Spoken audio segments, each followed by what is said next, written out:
Reserve.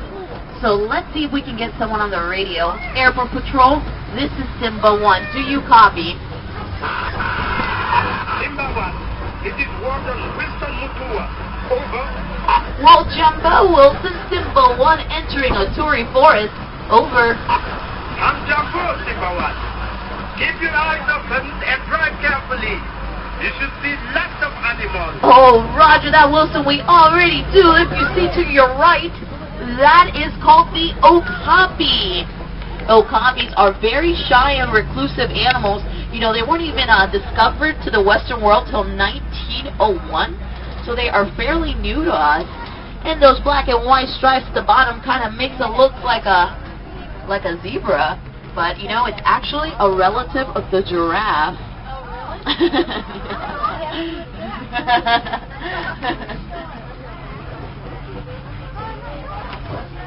Now, the watering holes like the ones here on our left are very important gathering places in the wild, and our best chances of spotting some of the rare ones like the black rhino.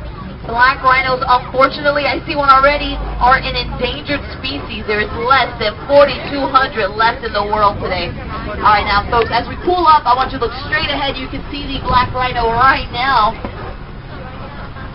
Here to the left-hand side, we can spot the black rhino. Directly to the left, they weigh about 3,000 pounds. They have an inch-thick hide and can charge up to 35 miles per hour, making them virtually indestructible, except in the hands of humans, of course. And back there, we saw some yellow-billed storks back there.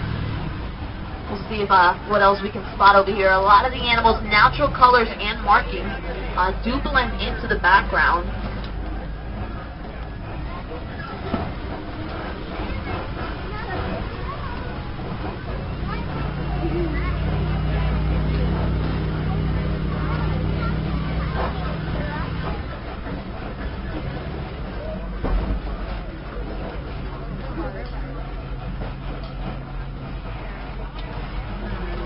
I see the saddle-billed storks way out there. They're the tallest storks in Africa. They can get up to 5 feet tall. Oh, some of us here. See the Nile hippopotamus. There's a couple back here. You know, hippos can remain completely submerged for as long as 5 minutes at a time. They usually come out in the evenings when it's a bit cooler. They eat anywhere from 100 to 150 pounds of food per day.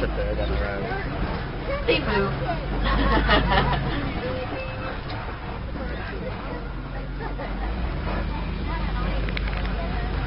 Here we go. Now look at another hippo submerged. And those big birds you see there are called pigback pelicans. Really smart birds. They actually work together as a team to herd fish to shallow water so they can all feed on. Reminder, everyone remain seated, and you'll see why. If you look to the left, it is the Nile crocodile. Whoa. Look at that one with his mouth open. When they have their mouth open like that, it usually means they're smiling. Just kidding. That's actually how they help regulate their temperature, by releasing excess heat through their mouth. Nile crocodiles are bigger than the American alligator. They are cold-blooded reptiles with extremely strong jaws. Once they grab a hold of something, they rarely ever let go.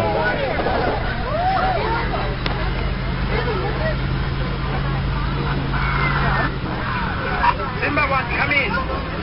This is Simba 1. Over. Just wanted to let you know that my ground patrol has seen a lot of elephant activity near the red clay pit. You definitely want to check out that area. Roger that, Wilson. Will do. Thanks for the tip. Well, everyone, now we are leaving the forest and entering a completely different ecosystem. Speaking of different, this upside-down looking tree to your right, it's called a baobab tree. And it survives long periods of drought by storing water in its trunk, and it goes leafless 9 months out of the year. They're very popular here in Africa, so we'll definitely see quite a few more of those baobab trees around. Well, everyone, now we are entering my favorite view of the reserve, and that is the Serengeti grasslands. They stretch for hundreds of miles across East Africa. It's actually a superhighway for migrating animals every year. Home to some of the famous ones like the lions and the elephants. If you look to the right, everyone, that is called a sable antelope. It is the Harambe's official emblem. Those horns can grow anywhere from 50 to 60 inches tall. Everyone, this is the wild Africa we are working so hard to conserve.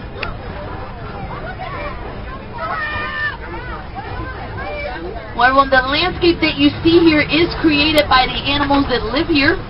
Elephants act like the bulldozers. They knock over the trees, allowing new grass to grow. Giraffes, they're like the pruning shears. They eat the undersides of the trees. That allows light to shine through. Some of the bigger animals, like the antelopes and the cattle, kind of mow down the grass. And tiny nibblers, like Thompson gazelles and warthogs, kind of trim up the edges. In a naturally balanced system, there's enough food for everyone.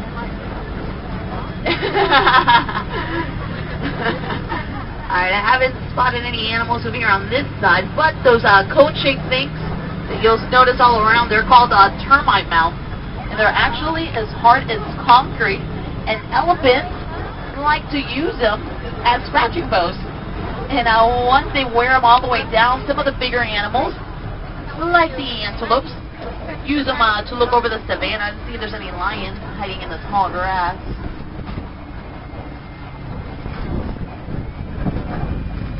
And I think most of the animals, it looks like they're all up to the right, including the giraffe. I spotted a giraffe all the way from here.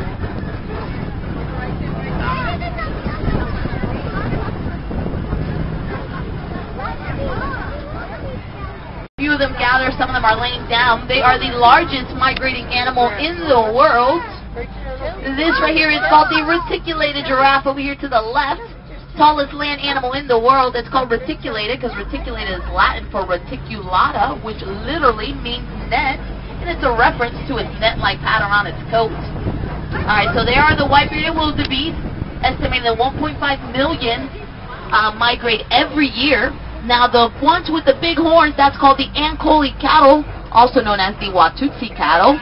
Those horns get anywhere from 5 to 6 feet tall. The one with the tan backs and the black sides, those are called the Thompson gazelles, also known as Tommies, and they are full grown. Those are adults right there. And the one all by himself way in the back by that bush, it's called the water buck. And now that right there, that is the Maasai giraffe. The one that we saw on the left was the reticulated, and that's something that's pretty cool about the giraffes is that they're one of the few land mammals that can actually see in color. And they have a purplish black tongue that extends almost 20 inches. It's almost 2 feet. Animals are not completely safe from poaching. We'll see. This is called monkey boy, and I see one right now. In the left, by that bush, if you look closely, there's a man that has his back to us right now, but it's so hard to tell because it blends in so well. But there is one definitely in that bush, folks. Definitely one in there. But it is hard to see. Africa's largest monkeys. They weigh about 100 pounds full grown. Yep, and a lot of them there. We'll try and get some music going while we're here.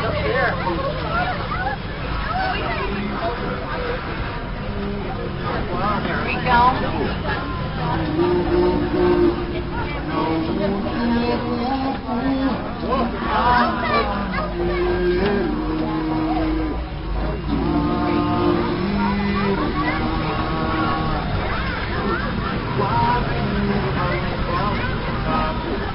Oh, whoa.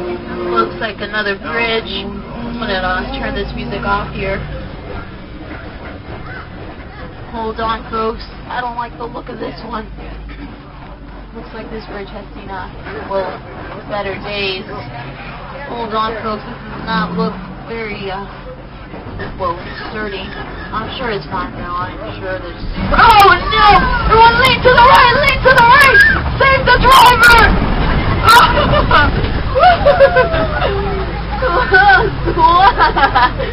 Just kidding about that last part. Just kidding. It's a joke. Alright, well everyone, these right here are red places, and if you look closely, they have elephant tusk marks, like the elephants here on our left. Elephants usually eat on those red clay bits to get some of those nutrients that they don't usually get on their daily diet. Currently, right now, under reserve, scientists are studying elephant vocal communications so we could better understand how they interact with one another. The more we know about them, the more we can do to help protect them. That's kind of universal for all animals. I see some further up. Hopefully we can get a better view when there's not so much bush blocking.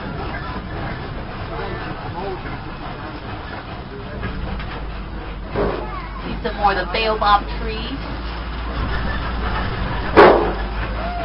And there's a young calf right there with its mom. Oh, and there's more elephants by that watering hole too. Here, we'll pull up over here. You know, elephants have the second longest childhood next to humans. Young calves remain with their mothers anywhere from 13 to 16 years. Young calves at birth, they weigh close to 300 pounds. As he staring us down. He's like, oh geez, it's the paparazzi again. Can't catch a break.